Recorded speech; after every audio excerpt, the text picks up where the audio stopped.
There's a story about this museum. Well, I guess most museums have a story, don't they?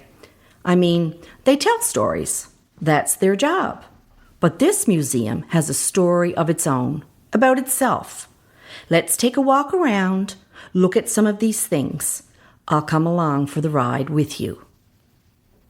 So the Willow Tree Heritage Society was founded in 1994. And a couple of years later, at a fundraising meeting, Gertie Pelly wondered aloud, I wonder if there's either dollar to be had from recycling.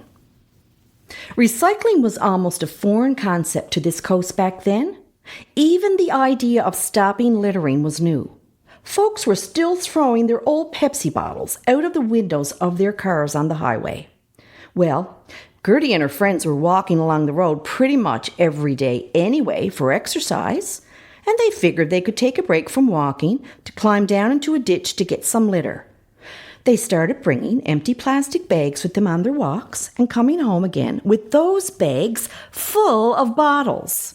And the crowd from land and sea took notice, and they sent Pauline Thornhill up here to do an episode about them. Back in 2016, that was. Pauline nicknamed them the Bag Ladies, and it stuck. The ladies love it. They wear it like a badge of honor. Back then, they were making 3 cents each for plastic and aluminum, and 10 cents each for a goodie. Now, that's a particular kind of glass bottle that's had something stronger than Pepsi in it. None of these ladies drink themselves, but they all know the value of a goodie. Over the next 30 years, they made more than $45,000, one dime at a time. In the year 2000, the old Salvation Army Citadel went up for sale, and the Heritage Society bought it, mostly with recycling money, and turned it into a museum. So the ladies are very proud of this building, of the stories that it can tell, and of the story of the place itself. These days, people mostly don't litter anymore. But folks around here know to save up their recyclables for the ladies, and they'll drop them off at community bins at the old stage and the museum. And at the end of the summer, there's always a good crop of bottles from the crowd going home after spending their summer months here. They're getting up in years now, the ladies, but they still get together to sort it, clean it, pack it up, and send it on its way.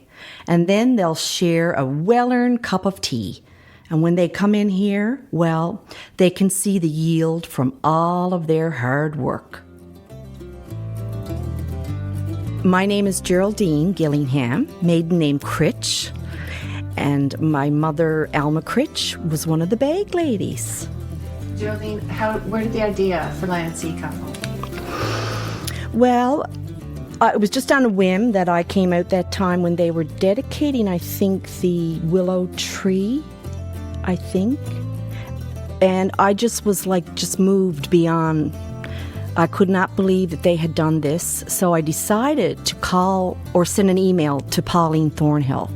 I did that in the summer, and I don't think I heard back from her until approximately a year later. So I thought that Pauline forgot everything about it, but she called me out of the blue in Oakville and asked if she could come and meet the ladies. So that's how it all started. So you're the reason there's a Land and Sea. Well, I'm sure Pauline would have figured it out on her own.